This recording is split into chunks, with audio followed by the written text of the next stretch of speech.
کہ خرد کی گتھیاں سلجھا چکا میں، میرے مولا مجھے صاحب جنو کر۔ تو یہ خرد کی گتھیاں اور عقل کے اپنے جب آتے ہیں، یہ کائنات کیا ہے، اس کی حقیقت کیا ہے، ہم ہیں کہاں، کہاں سے آئے ہیں، کہاں جا رہے ہیں، حق کیا ہے، باطل کیا ہے، خیر کیا ہے، شر کیا ہے، یہ سارے سوالات جو ہیں وہ ایک فلسفیانہ ذہن اور مزاج رکھنے والے لوگوں کا جو ہے سارا اٹھنا بیٹھنا جینا مرنا انہی سوالات پر ہوتا رہا ہے۔ تو ایک خاص وقت میں آ کر حضور صلی اللہ علیہ وسلم کے مزاج پر بھی، آپ کے ذہن پر بھی ان سوالات کا غلبہ ہوا ہے۔ پھر یہ کہ آپ اب کاروبار میں لگ کر تو ان باتوں پہ غور و فکر نہیں ہوتا، کہیں آپ دکان پر بیٹھے ہو یا اور لوگوں سے گاہکوں سے بات چیت ہو رہی ہو، تو ایک طرح سے خلوت گزینی، یہ الفاظ حضرت عائشہ کے حب با الہ الخلا، اور ظاہر بات ہے کہ حضور ہی نے حضرت عائشہ کو یہ بتایا، اس لیے کہ حضرت عائشہ کی تو اس وقت پیدائش بھی نہیں ہوئی تھی۔ تو یہ سارے واقعات ان کے علم میں جو آئے ہیں تو حضرت عائشہ کے علم میں یقیناً حضور صلی اللہ علیہ وسلم کے بتانے سے آئے۔ حب با الہ الخلا، خلوت گزینی آپ کو محبوب ہو گئی، کان یخلو بغار حرا، اور غار حرا میں آپ خلوت گزینی اختیار فرماتے تھے۔ یتحنس فی، تحنس کا لفظ آیا ہے حدیث میں، ہنس کہتے ہیں گناہ کو، اور تحنس کے معنی ہے گناہ کے اثرات کو جھاڑنا، لیکن یہ عبادت کے لیے لفظ، یہ جب عبادت آدمی کرتا ہے، ریاضت کرتا ہے، تو گویا کہ کچھ اپنے اوپر اگر وہ بشریت کے کچھ آثار ہیں تو گویا کہ ان کو وہ دھونے کی کوشش کر رہا ہے، تحنس کا لفظ آیا ہے۔ اب سوال پیدا ہوا کہ حضور کا تحنس یا حضور کی عبادت کس طرح تھی، اس لیے کہ آپ کسی نبی کی امت میں تو پیدا ہوئے نہیں تھے۔ اگر بنی اسرائیل میں پیدا ہوئے ہوتے تو جو شریعت موسوی کے مطابق عبادت تھی وہ آپ کے علم میں ہوتی۔ اگر آپ کہیں عیسائیوں کے گھرانے میں پیدا ہوتے تو جو ان کے ہاں رواج تھا اس کی آپ کے لیے وہ معلوم ہوتا آپ کو، لیکن یہاں تو آپ پیدا ہوئے ہیں مکے کے اندر، امی ہیں، آپ نے کوئی نہ تورات پڑھی ہے نہ انجیل پڑھی ہے، تو سوال پیدا ہوا کہ وہ تحنس کیا تھا۔ تو شارحین حدیث نے تقریباً اجماع کیا ہے کہ کانا صفت تعبدہ فی غار حرا التفکر والاعتبار، غار حرا میں آپ سوچ بچار غور و فکر، یہ وہی خرد کی گتھیاں سلجھانے کا ایک مرحلہ، یہ پوری کائنات کی جو الجھی ہوئی ڈور ہے اسے سلجھانے کی ایک کوشش، یہ ہے کہ جو آپ غار حرا میں کرتے۔ اب تفکر اور تدبر جو ہے اس کا ایک نقشہ سامنے آتا ہے جب آدمی کسی سوچ میں گم ہوتا ہے تو لوگوں سے وہ کٹتا ہے۔ ایک تو یہ کہ غار حرا ہی میں چلے گئے 5 میل آبادی سے باہر، اور دوسرا یہ کہ اگر آبادی میں لوگوں کے پاس ہے بھی کسی وجہ سے تو چادر اپنے گرد لپیٹ کر اور بالکل یکسو ہو کر کہیں چارپائی پر لیٹ گئے، یا یہ کہ کہیں بیٹھے بھی ہیں تو عربوں کا یہ رواج تھا جیسے پٹھانوں میں اب بھی موجود، یہ چادر جو ہے بیٹھ کر کی اپنے گرد لپیٹ لیتے ہیں، کبھی چادر سے اپنے گھٹنوں کو باندھتے ہیں بیٹھتے ہوئے۔ تو یہ مختلف جو رواج ہیں جو پٹھانوں میں آج بھی نظر آتے ہیں ان کے معاشرے کے اندر، یہ سب عرب کے اندر موجود ہے۔ تو حضور کی یہ کیفیت جو ہے یا ایھا المدثر یا ایھا المزمل، یہ گویا کہ ان دونوں جگہ پر آ رہا، قم، کھڑے ہو جاؤ، یعنی اب یہ سوچ بچار کا مرحلہ گزر جانا چاہیے۔ مجھے علامہ اقبال کا ایک شعر ہے جو بلکہ مصرع ہی مجھے اس وقت یاد ہے، لاکھ حکیم سر بجیب ایک کلیم سر بکف، تو یہ جو حکیم ہے فلسفی ہے یہ تو گریبان ہی میں جھکا کر اپنے سر غور و فکری کرتے رہتے ہیں، ساری عمر اسی میں بیت جاتی ہے، اس سے اگلا مرحلہ آتا ہی نہیں۔ اے محمد صلی اللہ علیہ وسلم، اب آپ کی زندگی میں دوسرا مرحلہ آنا چاہیے، اب کھڑے ہو، اپنی جد و جہد کا آغاز کریں۔ اب یہ فکر کے اندر غلطاؤں پیچا رہنا اور غور و فکر ہی کے اندر لگے رہنا، اب اس سے باہر نکلیے، اس کیفیت سے آپ کی زندگی کے اندر اب ایک انقلابی مرحلہ آ رہا ہے۔ اب آپ کو کمر کسنی ہے عمل کے، البتہ عمل 2 ہے، ایک عمل جو رات کا تھا وہ سورہ مزمل میں، اور ایک عمل جو دن کا تھا وہ سورہ مدثر۔ یا ایھا المزمل قم اللیل الا قلیلا، یا ایھا المدثر قم فانذر وربک فکبر، یہ دن کا عمل ہے، دن کی محنت ہے، دن کی بھاگ دوڑ ہے، انذار ہے، تکبیر رب ہے، اللہ کا بول بالا کرنا ہے، اس کی جد و جہد ہے، ایک رات کو کھڑے ہونا ہے اپنے رب کے حضور میں۔ تو یہ دونوں در حقیقت عمل کی مشکل ترین صورتیں ہیں، لیکن یہ کہ بڑی خوبصورت تقسیم ہو گئی، اسی لیے میں نے کہا تھا حسین ترین جوڑا ہے، نہایت نمایاں ہے جوڑا ہونا اس کا، اور حسین ترین کہ یا ایھا المزمل قم یا ایھا المدثر قم، لیکن ایک قم کیا ہے، قم اللیل الا قلیلا، یہ رات کی ایک ریاضت ہے، ایک جد و جہد ہے، ایک مشقت ہے، اور دوسرا قم کیا ہے، قم فانذر وربک فکبر، اب انذار کا عمل شروع کیجئے اور تکبیر رب کے لیے اپنے ہتھیلی پر اپنی جان رکھ کر میدان میں آ جائے۔ تو میرے نزدیک جو مناسب ترین ہے اس پس منظر کے ساتھ مزمل اور مدثر کا مفہوم کہ غور و فکر، سوچ بچار، فلسفیانہ تدبر و تفکر، اس میں جو کیفیت تھی محمد الرسول اللہ صلی اللہ علیہ وسلم کی، اب ان دونوں صورتوں میں جو حکم دیا جا رہا ہے اس لفظ کے حوالے سے وہ یہ ہے کہ اب یہ دور آپ کی زندگی کا ختم ہونا چاہیے، اب تو آپ کمر کس کے عمل کی دنیا کے اندر اور جد و جہد کی دنیا میں آئے۔ دوسری رائے یہ ہے کہ آغاز وحی جب ہوا ہے حضور پر، تو چونکہ بعض روایات میں اس کی صراحت آئی ہے، تفصیل آئی ہے کہ حضور پر بڑی دہشت طاری ہوئی۔ چنانچہ جب پہلی وحی آئی ہے غار حرا میں اور وہاں سے جب آپ تشریف لائے ہیں تو یہ الفاظ صراحت کے ساتھ موجود ہیں کہ آپ کا لرزہ طاری تھا، پسینے میں شرابور تھے، بخار شدید آپ کو چڑھا ہے، اور آپ نے اس کیفیت میں آ کے حضرت خدیجہ سے فرمایا زملونی زملونی، مجھے کمبل اڑا دو، مجھے کپڑا اڑا دو، وہ لیٹنے کے لیے۔ تو ایک اس واقعے سے مناسبت پیدا کر کے بعض حضرات نے کہا کہ یا ایھا المزمل اس لیے کہا گیا کہ یہ جو کیفیت وحی کی دہشت تھی، کیونکہ یہ پہلا مرحلہ تھا، پہلا معاملہ تھا۔ حضور صلی اللہ علیہ وسلم یہ بات بھی نوٹ کرنے کی ہے اور سیرت النبی کے حوالے سے بہت اہم نکتہ ہے کہ حضور صلی اللہ علیہ وسلم کاہن قسم کے انسان نہیں تھے۔ یہ نہیں تھا کہ کہیں خانقاہ میں تربیت لے رہے ہوں، جب کوئی شخص خانقاہ میں تربیت لے رہا ہو تو وہ تو گویا کہ اپنے آپ کو پریپیئر کر رہا ہوتا ہے کہ اسے کوئی مکاشفے بھی ہونے شروع ہو جائیں، کچھ وہ غیب کے عالم سے اس کا کوئی تعلق قائم ہو جائے۔ وہ تو نہ صرف یہ کہ اس کا امیدوار ہوتا ہے بلکہ کوشاں ہوتا ہے اس کے لیے، لہذا اگر کوئی تجربہ اسے ہوتا ہے تو اس کے لیے وہ بالکل کوئی ان ایکسپیکٹڈ چیز نہیں۔ لیکن حضور کا معاملہ یہ نہیں تھا، کیونکہ آپ نے تو بھرپور زندگی جو ہے گزاری ہے، جیسے کہ کاروباری انسان کی، معاشرے کا ایک بہت ہی فعال فرد، کوئی خانقاہی مزاج آپ کا تھا ہی نہیں۔ یہ تھوڑا سا عرصہ ہے کہ جو گزرا ہے غور و فکر اور سوچ و بچار میں، لیکن یہ کہ اس کے علاوہ آپ کا پورا مزاج جو ہے وہ کوئی خانقاہی مزاج نہیں تھا۔ لہذا جب فرشتے سے پہلی ملاقات ہوئی ہے تو ایک دہشت کی کیفیت ہوئی ہے۔ یہ گویا کہ عالم بشریت کا پہلا معاملہ ہوا ہے عالم ملکیت سے، تو اس کے جو اثرات آپ کی طبیعت پر ہوئے ہیں تو بعض لوگوں نے یا ایھا المدثر یا ایھا المزمل کا تعلق اس سے جوڑا ہے۔ تیسری ایک رائے یہ ہے کہ حضور صلی اللہ علیہ وسلم پر جب یہ وحی کا آغاز ہوا تو آپ کو شدید تشویش ہوئی کہ اتنا بڑا بوجھ، یہ فکر مندی جو ہے اس پہلو سے بھی کہ اتنی بڑی ذمہ داری، اتنا بڑا بوجھ، اور اس اعتبار سے وہ الفاظ روایات میں آتے ہیں کہ حضور نے حضرت خدیجہ رضی اللہ تعالی عنہا سے یہ بھی فرمایا کہ خشیت علی نفسی، مجھے تو اپنی جان کا اندیشہ، جس پر کہ حضرت خدیجہ نے، اب یہ میرے تو خیر دلچسپی کا موضوع ہے حضرت خدیجہ رضی اللہ تعالی عنہا کا کیا مقام ہے صحابیات میں، اور بلکہ کل صحابہ کے زمرے میں۔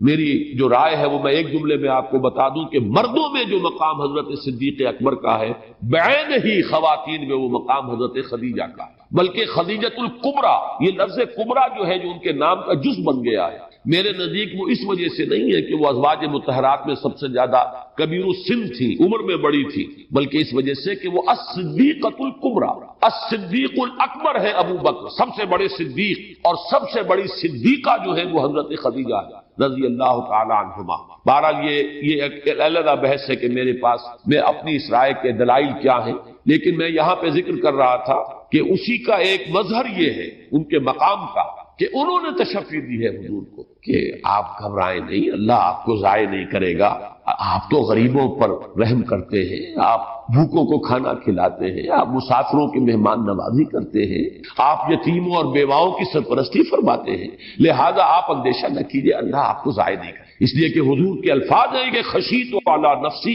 مجھے اپنی جان کا، یہی بات پھر ورقہ ابن نوفل نے کہی تھی کہ کاش کہ میں اس وقت جب حضرت خدیجہ لے کر گئی ہیں اپنے چچا داد بھائی کے پاس، حضرت ورقہ ابن نوفل ان کے پاس لے کر گئی ہیں، اس لیے کہ وہ موحد تھے اور پھر عیسائی ہو گئے تھے، اور شام میں جا کر انہوں نے تورات کی تعلیم حاصل کی۔ کانا یکتب التوراۃ بالعبرانیہ، یعنی مکے کا رہنے والا امی قوم کا ایک فرد، اتنا بڑا عالم کہ انہوں نے عبرانی زبان سیکھی تھی اور تورات عبرانی میں لکھتے تھے۔ کانا یکتب التوراۃ بالعبرانیہ، ان کے پاس لے کر گئی ہے کہ یہ ذرا سنیے تو صحیح ہے، ان کو کیا تجربہ ہوا ہے، کیا انہوں نے دیکھا ہے۔ تو جب حضور نے بیان کیا تو وہ حضرت ورقہ ابن نوفل فرماتے ہیں یہ وہی ناموس ہے جو موسیٰ اور عیسیٰ پر نازل ہوا تھا، اور کاش کہ میں اس وقت تک زندہ رہوں جبکہ آپ کی قوم آپ کو یہاں سے نکال دے گی۔ تو حیران ہوئے حضور صلی اللہ علیہ وسلم، اوا مخرجیہم، کیا وہ مجھے یہاں سے نکال دیں گے؟ اس لیے کہ اس وقت تک تو شکل یہ تھی کہ انتہائی محبوب انسان تھے حضور قریش کے اور تمام اہل مکہ کے، جا صدیق، جا صادق، جا امین، وہ آ گئے امین، جو امانت دار انسان، وہ آ گئے وہ سچا انسان، صداقت شعار، اور جس کے ہاں کوئی دھوکہ نہیں، خیانت نہیں۔ تو حضرت حضور صلی اللہ علیہ وسلم سے انتہائی محبت، انتہائی ہر جگہ پر ویلکم کیے جانے والی شخص۔ لیکن یہ کہ جب حضرت ورقہ نے یہ کہا ہے کہ یہ آپ کو نکال دیں گے، کاش کہ میں اس وقت تک زندہ رہوں کہ آپ کی مدد کروں، تو حضور نے بہت ہی حیرت کے ساتھ پوچھا وہ مخرجیہ ہوں، کیا یہ مجھے نکال دیں گے؟ تو حضرت ورقہ نے فرمایا کہ ہاں، جس کے پاس بھی یہ پیغام آیا ہے اس کی قوم اس کی ضرور دشمن ہوئی۔ اب آپ دیکھیے کہ ورقہ کا علم جو ہے وہ کتنا تھا۔ اچھا، حضرت ورقہ کو صحابی شمار نہیں کیا جاتا، یہ نوٹ کر لیں۔ کیوں نہیں کیا جاتا؟ ابھی سورہ مدثر نازل نہیں ہوئی، حضور کو جو تبلیغ کا حکم ہے وہ سورہ مدثر میں آیا ہے، لہذا تبلیغ کرنے والے سے گویا کہ رسالت عبارت ہوتی ہے۔ حضور کی رسالت کا دور ابھی شروع نہیں ہوا تھا، ابھی آپ کی نبوت ظاہر ہوئی تھی، لہذا رسول جب آپ بنے ہیں وہ در حقیقت سورہ مدثر کی ابتدائی آیات کے نزول کے بعد، اس کے بعد جس نے تصدیق کی ہے وہ مومن شمار کیا گیا، صحابی شمار کیا گیا۔ حالانکہ تصدیق تو کر رہے ہیں، نبوت کی تصدیق تو حضرت ورقہ نے بھی کی، لیکن یہ ہے کہ چونکہ سورہ مدثر کے نزول سے پہلے کچھ ہی دنوں کے بعد ان کا انتقال ہو گیا ہے، لہذا حضرت ورقہ ابن نوفل کا شمار صحابہ کرام کے اندر آپ نہیں دیکھتے۔ حالانکہ بہت بڑے عالم کی حیثیت سے انہوں نے تصدیق کی اور بات جو ہے پہچانی کہ یہ وہی فرشتہ ہے، وہی ناموس جو موسیٰ اور عیسیٰ پر نازل ہوا تھا وہی آپ پر نازل ہوا۔ بہرحال ایک خیال یہ ہے کہ یہ جو ایک آپ پہ بار گراں کا ایک احساس تھا، ذمہ داری کا احساس تھا، بہت بڑا بوجھ آ گیا ہے، تو جیسے ایک تشویش ہو جاتی ہے کسی کو، اس حالت میں آپ کپڑا لپیٹ کر لیٹے ہوئے تھے، جبکہ یہ خطاب نہایت محبت بھرا خطاب آپ سے کیا گیا، یا ایھا المزمل یا ایھا المدثر۔ ایک رائے اور ہے چوتھی، اور وہ در حقیقت سورہ نون جو ہے جو اس سے پہلے نازل ہوئی ہے اس کے اعتبار سے بڑی مناسب معلوم ہوئی، اور وہ یہ ہے کہ دارالندوہ میں ایک ان کی مشاورت منعقد ہوئی قریش کی کہ وہ ہمیں کیا کہنا چاہیے محمد کے بارے میں لوگوں سے۔ کسی نے کہا کہ کہنا چاہیے کاہن ہے، تو کہا گیا نہیں، کاہن تو وہ نہیں ہے، کون مانے گا یہ بات۔ پھر کسی نے کہا اچھا کہیے شاعر ہے، اس کو بھی رد کیا گیا کہ نہیں، یہ بات چلے گی نہیں، بات کوئی ایسی کرو جو مضبوط ہو، جو چل سکتی ہے۔ پھر کہا گیا ساحر ہے، ساحر کے اوپر تقریباً اجماع ہوا کہ یہ کہیے تاکہ مختلف لوگوں کی طرف سے مختلف باتیں نہ آئیں، ورنہ اعتبار اٹھ جائے گا ہمارا۔ اس وجہ سے یہ ہمیں ایک بات کہنی چاہیے، سب کے منہ سے وہی لفظ نکلے تاکہ محمد صلی اللہ علیہ وسلم کی طرف لوگوں کا رجوع نہ ہو۔ اس کی خبر جب حضور کو پہنچی ہے صلی اللہ علیہ وسلم تو آپ صدمے کی وجہ سے، رنج کی وجہ سے کپڑا لے کر لیٹ گئے ہیں۔ اس وقت خطاب ہوا یا ایھا المزمل قم اللیل الا قلیلا یا ایھا المدثر قم فانذر وربک فکبر۔ اس کی جو معنوی جو ترتیب کی جو ہے میں نے عرض کیا تھا قائم ہوتی ہے وہ اس اعتبار سے کہ پہلی وہی اقرا بسم ربک الذی خلق، خلق الانسان من علق، اقرا وربک الاکرم الذی علم بالقلم، علم الانسان ما لم یعلم۔ نہ تبلیغ کا حکم ہے، نہ کوئی ابھی اس کے اندر توحید کا اعلان کرنے کا کوئی حکم آیا ہے۔ دوسری وہی وہ بالکل سمجھ میں آتی ہے بات کہ جب یہ اس کا چرچا ہوا کہ محمد یہ کہتے ہیں کہ مجھے غار حرا میں تھا، میرے پاس فرشتہ آیا ہے اور یہ وہی مجھ پر نازل ہوئی ہے، تو پہلا رد عمل سمجھ میں آتا ہے کہ لوگوں نے کہا معلوم ہوتا ہے کہ دماغی توازن ٹھیک نہیں، شاید جسے ہماری الفاظ میں کولوکیل زبان میں کہتے ہیں معلوم ہوتا ہے کوئی خشکی چڑھ گئی دماغ کو۔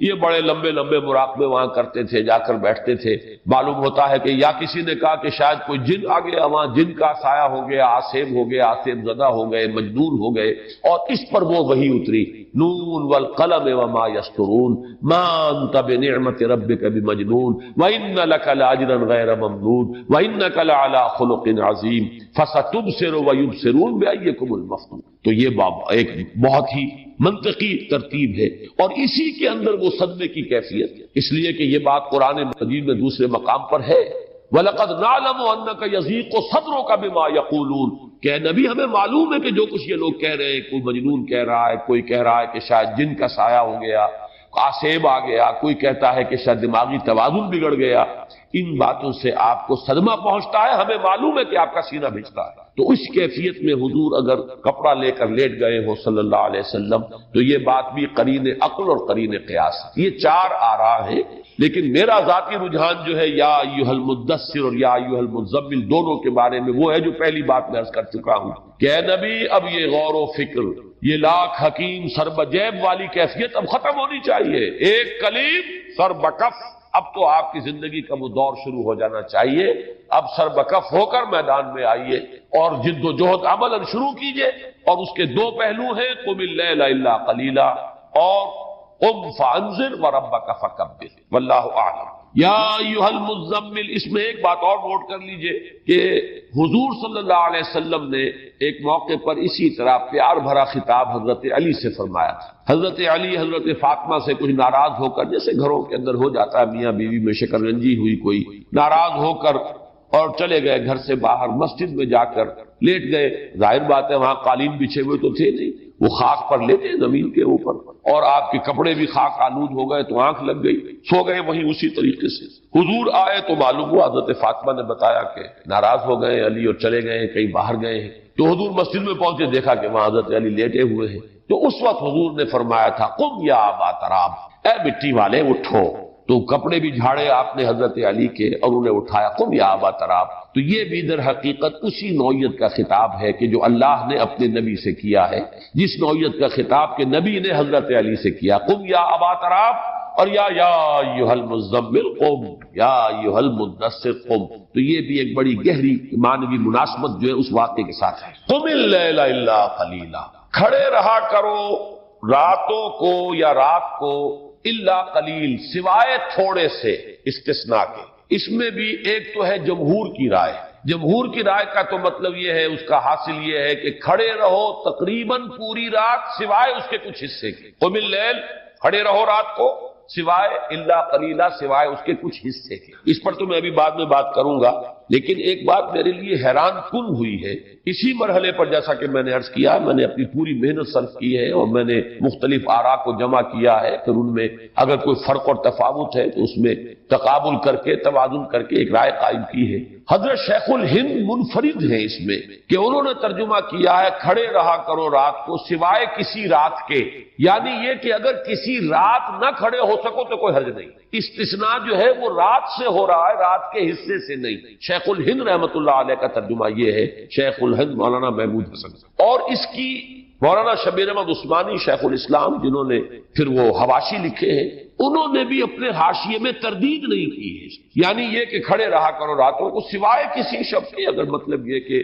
اگر بربنائے طبع بشری کسی رات نہ اٹھ سکو، کسی رات آنکھ نہ کھلے تو کوئی بات نہیں، وہ ملامت بھی نہیں، لیکن یہ کہ کوشش کرو کہ رات کو کھڑے رہا کرو الا قلیلا، سوائے کوئی کسی رات۔ باقی یہ کہ جہاں تک جمہور کی رائے ہے وہ یہ ہے کہ در حقیقت اس میں فرضیت تھی حضور کے لیے، رات کا جاگنا اب آپ کے لیے لازم کر دیا گیا تھا، اس میں کسی رات کا استثناء نہیں ہے، بلکہ جو استثناء ہے وہ رات کے ایک حصے کا ہے۔ قم اللیل، کھڑے رہا کرو رات بھر، الا قلیلا، سوائے اس کے کچھ حصے کے، تھوڑے سے حصے کے۔ اس کی شرح اب آگے آ رہی ہے، اور قم سے مراد یہاں پر ہے نماز، یہ نوٹ کر لیجئے۔ مکی صورتیں جو ابتدائی مکی صورتیں ہیں ان میں نماز کے ارکان علیحدہ علیحدہ بول کر نماز مراد لی گئی، کہیں فرمایا گیا فاسجد لہ ومن اللیل فاسجد لہ وسبحہ لیلا طویلا، سورہ دہر میں، اور رات کے وقت رات کے حصے میں سجدہ کیا کرو اللہ کے لیے اور تسبیح کیا کرو رات کے بڑے لمبے وقفے کے اندر۔ معلوم یہ ہوا کہ یہاں پہ نماز کا لفظ نہیں آیا، لیکن مراد سجدے سے نماز۔ اسی طرح جیسے عباد الرحمن والا ہمارا منتخب نصاب کا درس جو ہے، والذین یبیتون لربہم سجدا وقیاما، دو رکوع آ گئے، دو رکن جو ہے نماز کے آ گئے، قیام بھی آ گیا، سجدہ بھی آ گیا، لفظ نماز نہیں آیا۔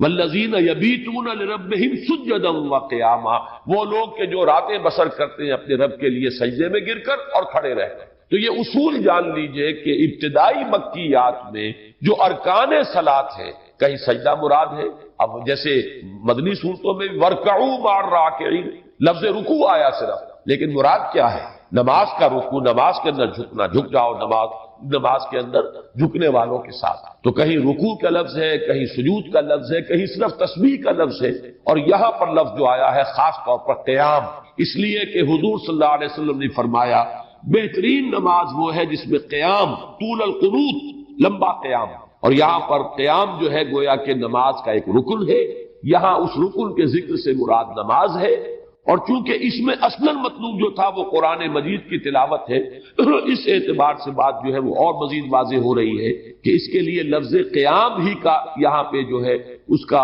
استعمال کرنا وہ زیادہ موزوں تھا۔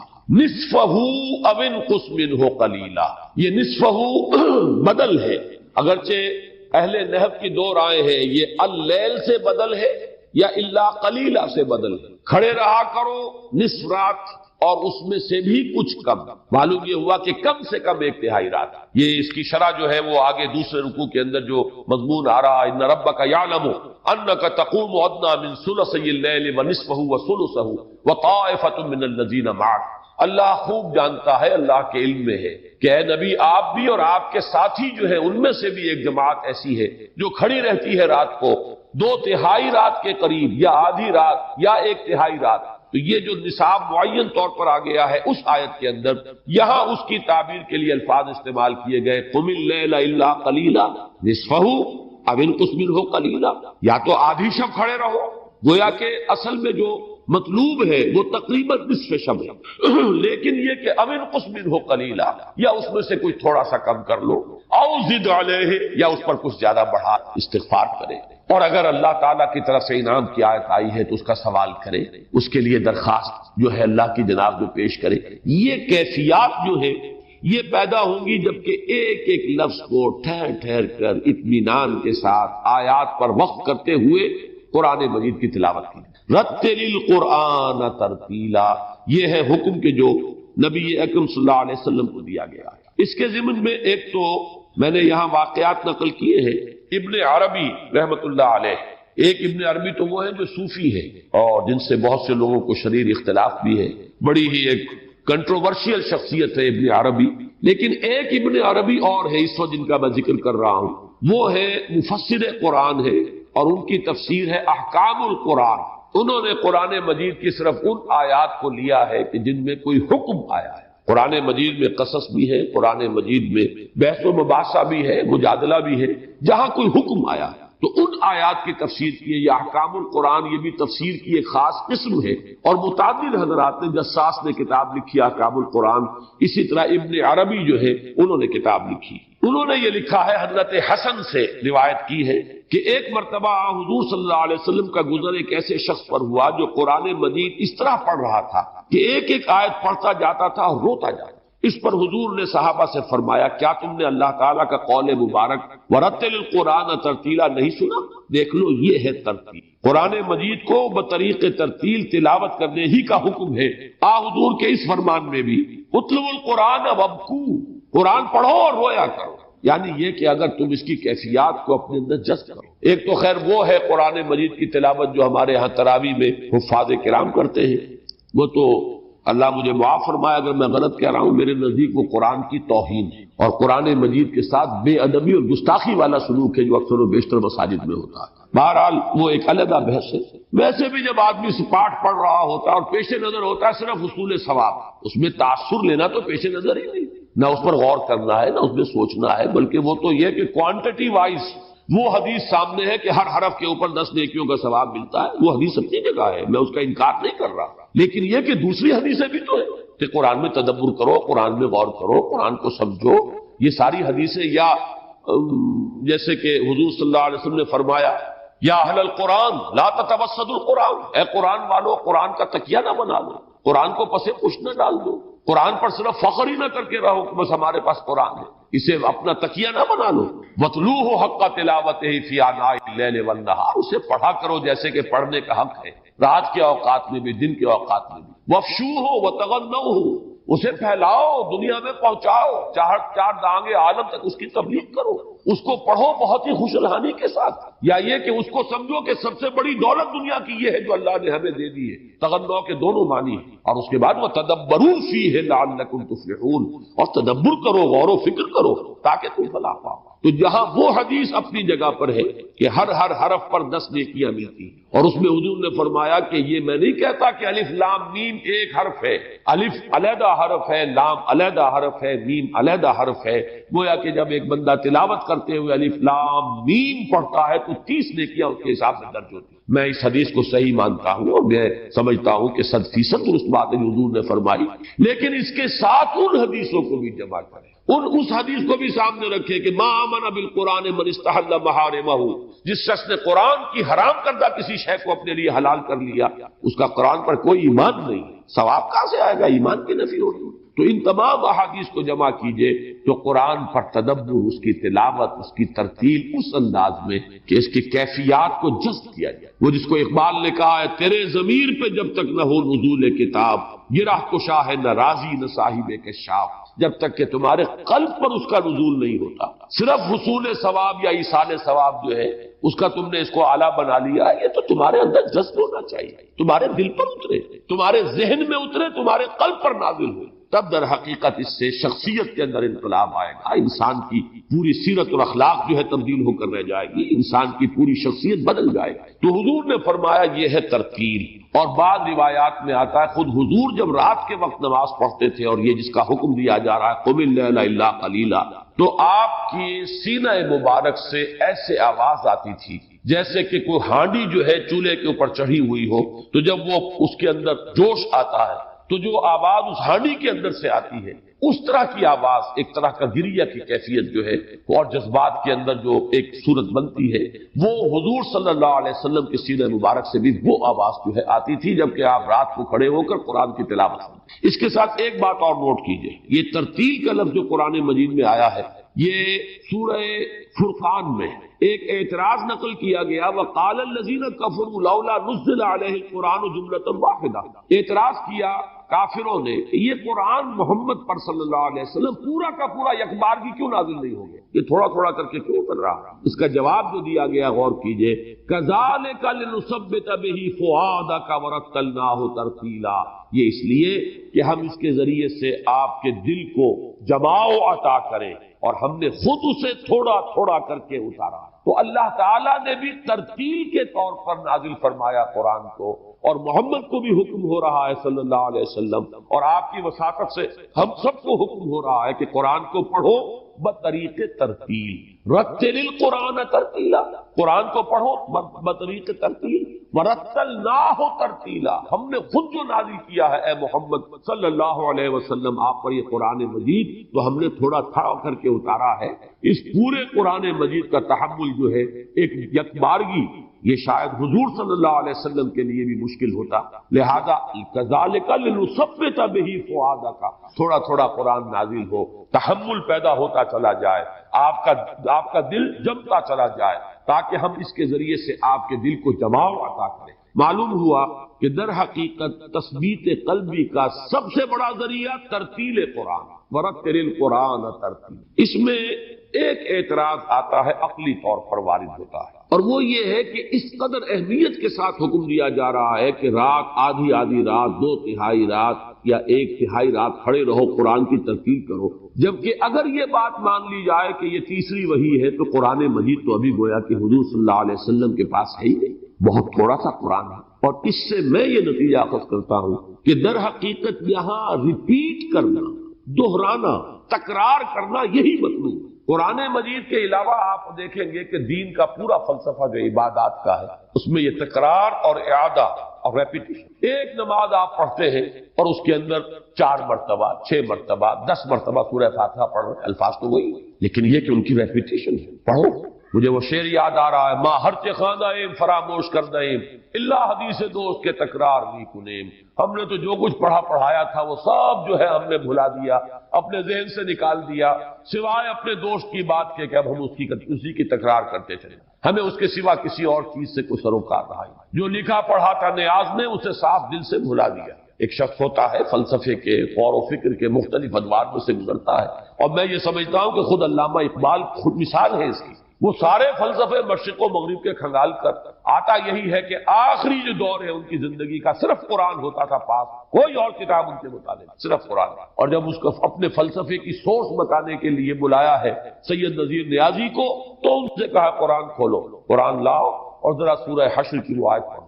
یہ ہے میرے فلسفے کا۔ تو معلوم یہ ہوا کہ چاہے تھوڑا لیکن تکرار جس طریقے سے آپ کو معلوم ہے، بلکہ یہ تو محاورہ ہے کہ کسی جگہ پر پتھر کے اندر ایک ایک ٹپکا، ایک ایک بوند پانی کی ٹپک رہی ہو، وہاں پتھر میں سوراخ ہو، اس لیے کہ در حقیقت وہ بار بار آ رہا ہے، تکرار اس کی ہو رہی ہے۔ یہ پانی جیسی حقیر شے، اور وہ بھی بوند بوند ٹپک رہا ہے، لیکن یہ کہ وہاں پتھر کے اندر سوراخ ہو جائے گا، گڑھا پڑا۔ تو در حقیقت تھوڑا یا زیادہ سے اس کی بحث نہیں، اس کی بحث یہ کہ جس کو میں ایک لفظ استعمال کیا کرتا ہوں اکثر میرے دروس میں، آپ نے سنا ہوگا، اس کو ہیمر کرو۔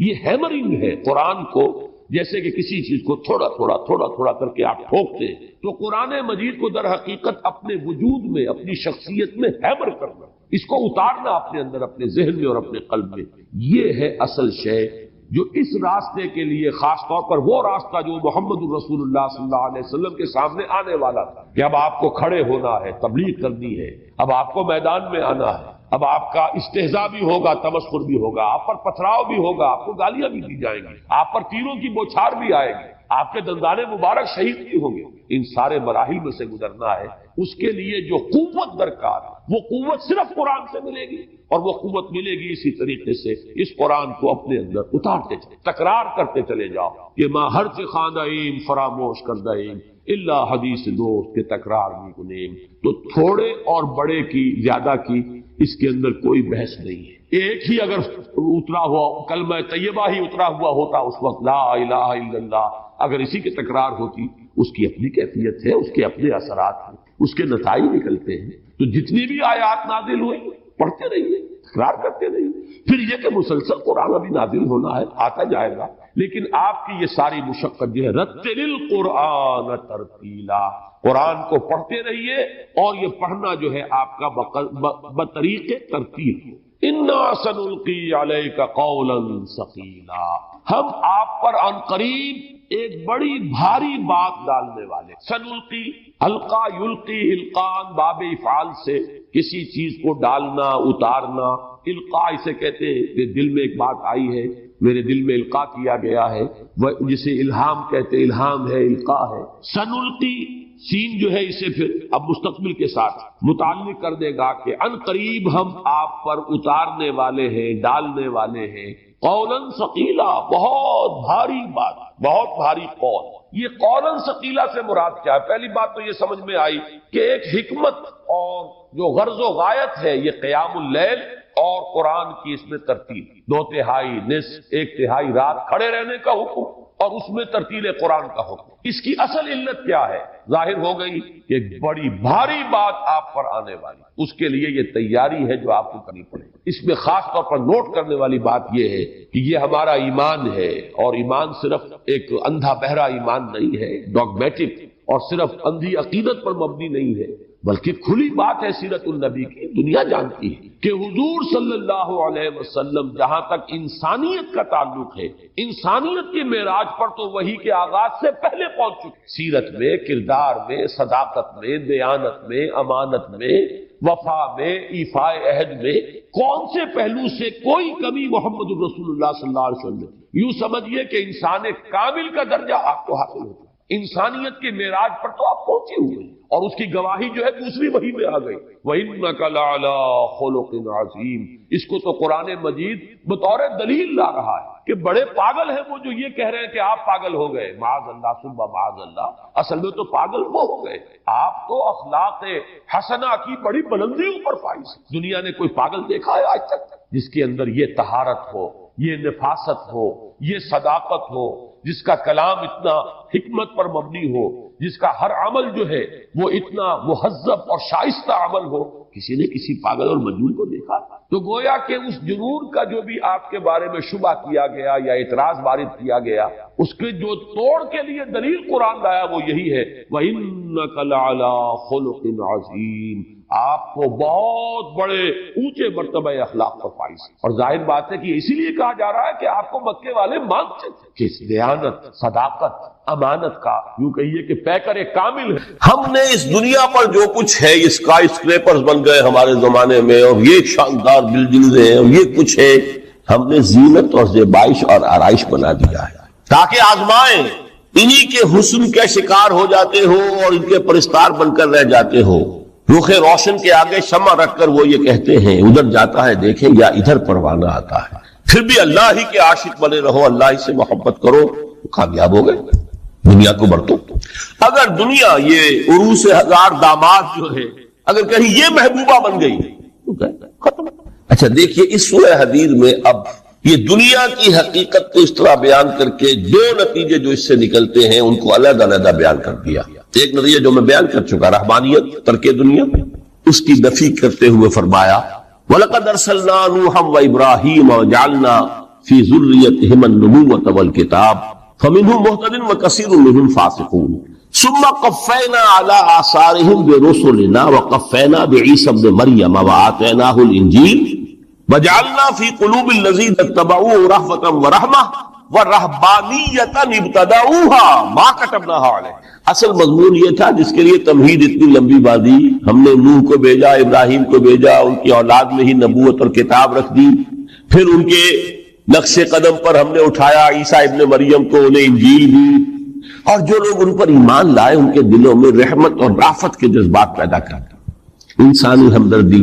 حضرت عیسیٰ کا جو اپنا مزاج تھا، ظاہر بات ہے کہ آپ کے حواریین اور آپ پر ایمان لانے والوں میں اسی کا ایک عکس پیدا ہونا تھا، لہذا وہ ایک خاص کیفیت۔ لیکن فرمایا ایک شے کیوں انہوں نے بدعت کے طور پر ایجاد کر لیا، وَرَهْبَانِيَّةً ابْتَدَعُوهَا مَا كَتَبْنَاهَا عَلَيْهِمْ، رہبانیت کی انہوں نے بدعت ایجاد کر لی، یہ انہوں نے کی ہے، ہم نے یہ ان پر فرض نہیں کی۔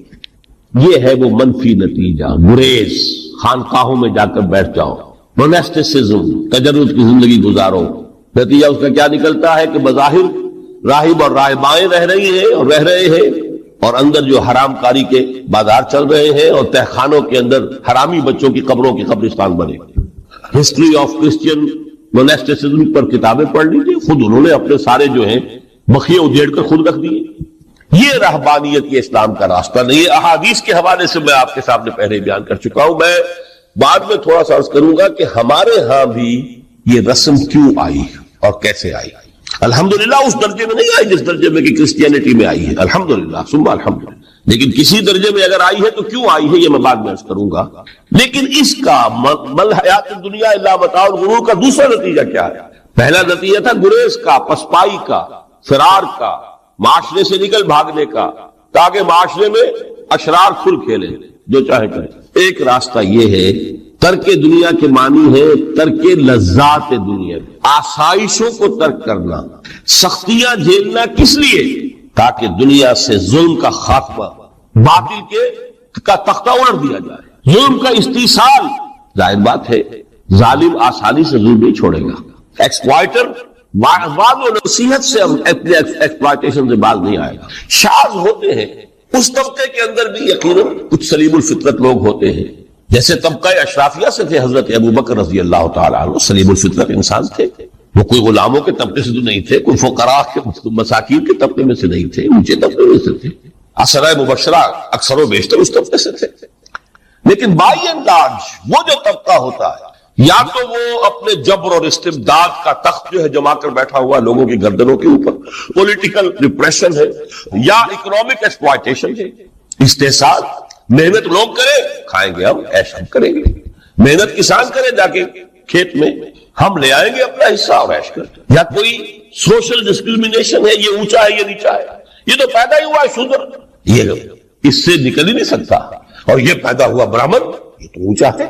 اس تینوں قسم کے ظلم، اس کا خاتمہ کرنا، اس کے لیے جدوجہد کی ضرورت، جہاد کی ضرورت، قتال کی ضرورت ہے، اور جہاد و قتال آپ نہیں کر سکتے جب تک کہ لذات دنیاوی سے کنارہ کشی نہ کریں، جب تک کہ اپنی بیلٹ کو ٹائٹ نہ کریں، جب تک کہ اپنی ضروریات زندگی کو کم نہ کریں۔ ضروریات زندگی کم کریں گے تو تفریغ الاوقات ہوگا، جو تبلیغی بھائیوں کی اصطلاح ہے بہت اہم ہے، اپنے وقت کو فارغ کر سکیں گے۔ اس وقت کو فارغ کریں گے تو پھر وہ جد و جہد، وہ محنت، وہ جہاد، اس کے لیے آپ کے پاس وقت ہوگا، اس کو آپ لگا سکیں۔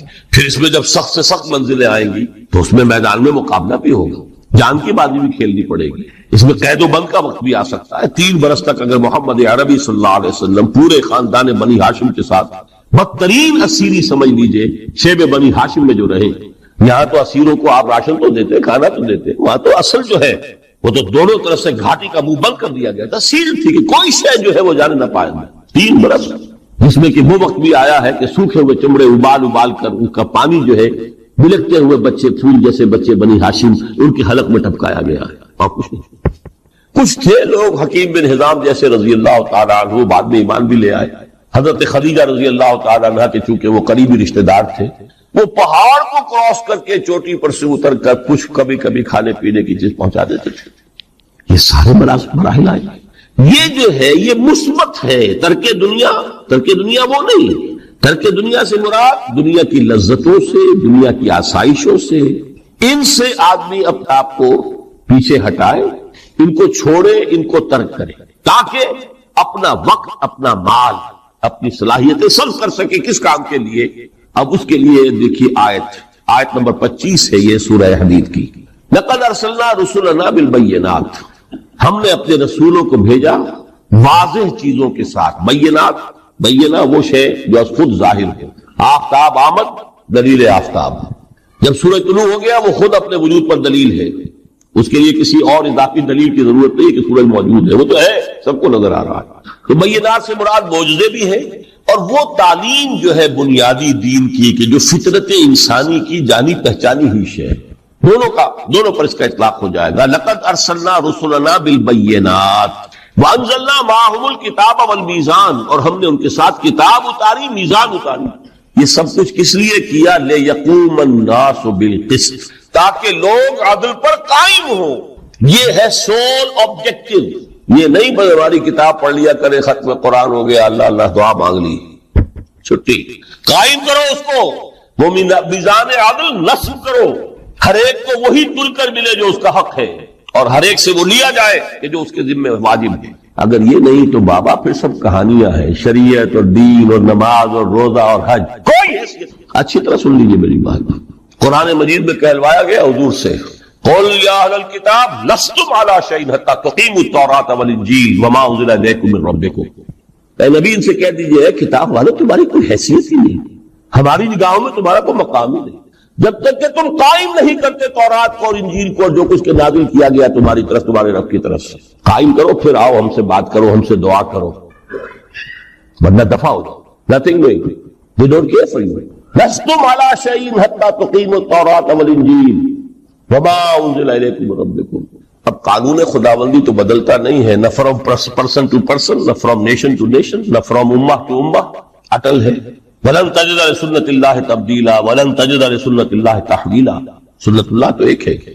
اب اس آیت کو ذرا پڑھیے، قُلْ يَا أَهْلَ الْقُرْآنِ لَسْتُمْ عَلَىٰ شَيْءٍ حَتَّىٰ تُقِيمُوا الْقُرْآنَ وَمَا أُنزِلَ إِلَيْكُم مِّن رَّبِّكُم۔ کہہ دو اے محمد کہ اے قرآن والو تمہاری کوئی حیثیت نہیں ہے ہمارے ساتھ جب تک کہ تم قرآن کو قائم پڑھ لو اور اس کے قرات کے مقابلے منعقد کرا لو اور سونے کے تاروں سے اسے لکھ لو اور اس کو جو چاہو کر لو، کوئی حیثیت نہیں۔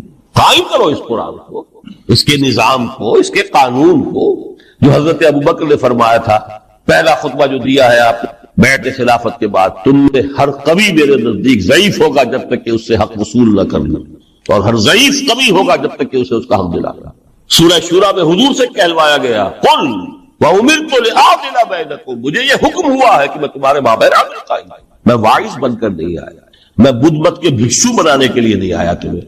ہاں انقلابی عمل میں ایک مرحلہ آتا ہے، بدھ مت کے بھکشو بننا پڑتا ہے کچھ عرصے کے لیے، تیاری کا مرحلہ، وہ میں ابھی بعد میں ذرا بیان کر دوں، لیکن مستقل نہیں ہے یہ بدھ مت کے بھکشو۔ یہ بدماش جس طرح چاہیں کھل کھیلیں، ظالم جس طرح چاہیں لوگوں پر ظلم کرتے رہے، تشدد اور جبر کا جس طرح سے چاہے معاملہ کرے، استحصالی نظام جس طرح ہوتا ہے چلتا رہے۔ شاہ ولی اللہ دہلوی رحمۃ اللہ علیہ کے الفاظ میں، انسانوں کی عظیم اکثریت ڈھور ڈنگر بن جائے، صبح سے لے کے شام تک کمر توڑ دینے والی مشقت کے بعد بمشکل 2 وقت کی روٹی ملتی ہو، اس کا کبھی خیال اسے اللہ کا آئے گا؟ کبھی اللہ سے لو لگا سکے گا؟ دنیا نے تیری یاد سے بیگانہ کر دیا تو اس سے بھی دل فریب ہے غم روزگار کے. اس لیے حضور نے فرمایا کاد الفقر ان یکون کفرا، یہ فقر جو ہے یہ تو انسان کو کفر تک پہنچا. عدل قائم کرو. تو دیکھیے یہ آیت انتہائی گمبھیر آیت ہے قرآن مجید کی سورہ حدید کی. جس طرح وہ آیت متاع الغرور والی جس شان کے ساتھ سورہ حدید میں آئی ہے، اعلموا انما الحیات الدنیا لعب ولہو وزینۃ وتفاخر بینکم وتکاثر فی الاموال والاولاد کمثل غیث اعجب الکفار نباتہ ثم یہیج فتراہ مصفرا ثم یکون حطاما وفی الآخرۃ عذاب شدید ومغفرۃ من اللہ ورضوان وما الحیات الدنیا الا متاع الغرور. لیکن اس کا نتیجہ کیا نکلنا چاہیے؟ لقد ارسلنا رسلنا بالبینات وانزلنا معهم الکتاب والمیزان لیقوم الناس بالقسط. Now prepare for the shock. میرے نزدیک میرے علم کی حد تک شاید دنیا کی کوئی انقلابی کتاب نہ ہو جس نے اس قدر اڑیا طور پر کھل کر یہ کہا ہو کہ ظالموں کی سرکوبی کرو، کچلو ان کے ساتھ.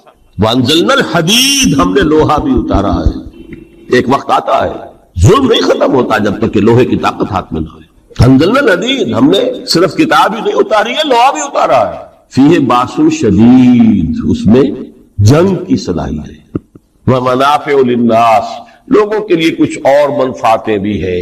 کوئی توا پرات چمٹا یہ بھی بنا لو، ٹھیک ہے، لیکن اصلا یہ اسلحہ کے. وانزلنا الحدید، اسی تو سورہ حدید کا نام حدید ہے. فیہ باس شدید ومنافع للناس ولیعلم اللہ من ینصرہ ورسلہ بالغیب. اللہ دیکھنا چاہتا ہے کون ہے اس کے وفادار بندے تو اس لوہے کی طاقت کو ہاتھ میں لے کر مدد کرتے ہیں اس کی اور اس کے رسولوں کی غیب میں ہونے کے باوجود. ان اللہ قوی عزیز، ویسے اللہ قوی ہے، عزیز ہے. آنے واحد میں کفر کو ختم کر دے جب چاہے، آنے واحد میں ظالموں کا ظلم جو ہے وہ ختم کر کے رکھ دے.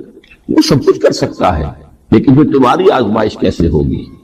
کیسے معلوم ہوگا ہوز ہو، کس کا کیا مقام تھا، کس کے پاس کتنا یقین کا سرمایہ تھا، کس کے ایمان کی گہرائی اور گہرائی کا کیا عالم تھا، کس نے ہمارے دین کے لیے کیسی کیسی قربانیاں جھیلی ہیں. یہ ہے ترک دنیا جو بہت پروفاؤنڈ ہے، نتیجہ خیز ہے، خیر کو وجود میں لانے کے لیے ہے. لیکن اس کی مثالیں موجود ہیں. حضرت مصعب بن عمیر رضی اللہ تعالی عنہ ایام جاہلیت میں کہا جاتا ہے ان کا جوڑا جو ہے شام سے تیار ہو کر آتا تھا. جیسے کبھی مشہور ہے کہ پنڈت نہرو کا بھی کپڑے سل کر آتے تھے پیرس سے. موتی لال نہرو کا بیٹا، اور موتی لال نہرو وہ تھا کہ وائس رائے کی پہلی کار آئی ہے ہندوستان میں تو دوسری کار موتی لال کی آئی ہے. اس کا بیٹا، اس کے کپڑے پیرس سے سل کر آتے. مصعب بن عمیر کے کپڑے شام سے تیار ہو کر، اور وہ ہمیشہ عطر میں بسے ہوئے ہوتے تھے. یہاں سے گزر گئے. شخصیت کی ظلمانیت نے ہماری اس نورانیت کو گل کیا، دفن کیا ہوا، چھپایا ہوا. بس یہ فرق ہے. انہیں آپ کہہ لیں نور، صحیح ہے، ان کی نورانیت غالب. یہی بات ہے جو حضور نے اس طرح سمجھائی. دیکھو ہر انسان کے ساتھ ایک شیطان ہوتا ہے. اب کسی صحابی نے بڑی جرت سے کام لیا، پوچھ لیا حضور کہ آپ کے ساتھ بھی ہے؟ ہر انسان کے ساتھ جو کہا تو انسان تو ہے آپ جو کہ آپ کے ساتھ بھی ہے. آپ نے فرمایا ہے، لیکن میں نے اسے مسلمان کر رکھا. بات ختم ہو گئی. نفی نہیں ہے، وہ میرے تابع ہے، میرا مطیع ہے، مجھے غضب نہیں پہنچا سکتا. ہے تو صحیح، لیکن نہ ہونے کے درجے میں آ گیا کہ نہیں. یہ ہے فرق سا. اور میں یہاں پہ کوٹ کرنا چاہتا ہوں ایک بہت بڑے بریلوی مکتب فکر کے عالم دین صاحب زادہ، جہاں میرے ذہن سے ایک دم اتر گیا، فیض الحسن. اللہ تعالیٰ ان کی خطاؤں سے درگزر فرمائے، ان کی مغفرت فرمائے. آپ نے سنا ہوگا انہوں نے ایک روز تقریر کی جو میں نے سنی. اور تقریر کہاں کی؟ ساہیوال میں. وہاں کا ایک بہت مشہور چوک ہے، مہاجرین، مسجد مہاجرین کہلاتی ہے. وہاں تقریر تھی. میں نے سنی. ان کے الفاظ یہ تھے کہ کیا آپ لوگ ہمیں جاہل سمجھتے؟ کیا ہمیں عربی نہیں آتی؟ کیا ہم نے قرآن نہیں پڑھا جس میں بار بار یہ لکھا ہوا ہے کہ حضور بشر ہیں؟ حضور بشر ہیں، لیکن اصل میں ہم حضور کی بشریت کو نمایاں کرنے کو سوء ادب سمجھتے ہیں. بات سمجھیے آپ نے، اس طرح پیاری بات ہے. انہوں نے کہا کہ آپ کے باپ کا نام کیا ہے؟ عبد الرحمان. آپ عبد الرحمان کہہ کے پکارتے ہیں انہیں؟ ابا جان. ابھی آپ نے وہ آیات سنی، حضرت ابراہیم نے اپنے مشرک باپ کو یا ابت ہے، یا ابت ہے، بڑا پیارا ترجمہ کیا. ابا جان، ابا جان. کیا نام لیں گے؟ آپ کے باپ کا نام ہے، نام نہیں لیتے آپ. کیوں؟ ادب کی وجہ سے. اسی وجہ سے ہم در حقیقت حضور کی بشریت کو نمایاں کرنے کو سوء ادب سمجھتے ہیں. ورنہ کوئی ہم جاہل ہیں، ہمیں عربی نہیں آتی، ہم نے قرآن نہیں پڑھا.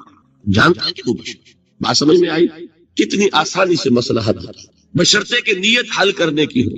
آخر آمنہ کے بیٹے ہیں، عبداللہ کے بیٹے ہیں، عبد المطلب کے پوتے ہیں. بچپن آپ پر گزرا ہے، لڑکپن آپ پر گزرا ہے، نوجوانی آپ پر آئی ہے، جوانی آپ پر آئی ہے، شادی آپ نے کی ہے، اولاد آپ کی ہے. کون بے وقوف احمق ہوگا کہ جو آپ کی بشریت کا انکار کرے؟ لیکن یہ کہ جس طریقے سے اس کو بیان کیا جاتا ہے وہ ایک مسئلہ بن گیا اختلافی، وہ رد و قضا اور کھینچ تان. اور اس میں بھی سمجھ لیجئے مثلکم پر جو ایمفیسس بعض حضرات دے دیتے ہیں اپنے توحیدی جو ان کے اندر ایک مزاج ہے، اللہ تعالیٰ ان کے مزاج کو اور پختہ کرے، لیکن اس میں بھی مبالغہ کیا جاتا ہے. ایک حدیث مجھ سے سنیے جس میں حضور نے مثل کا انکار کیا.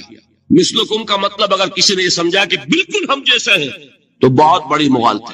حضور صوم وصال سے منع فرماتے تھے، خود رکھتے تھے. صوم وصال کیا ہے؟ آج روزہ رکھا، شام کو افطار نہیں کیا، وہی روزہ رات بھر چل رہا ہے، اگلے دن بھی چل رہا ہے، شام تک کو جا کے پھر کھولا تو 2 دن کا صوم وصال ہو گیا. اگلے دن بھی نہیں کھولا، چلا تو 72 گھنٹے کا صوم وصال ہو گیا.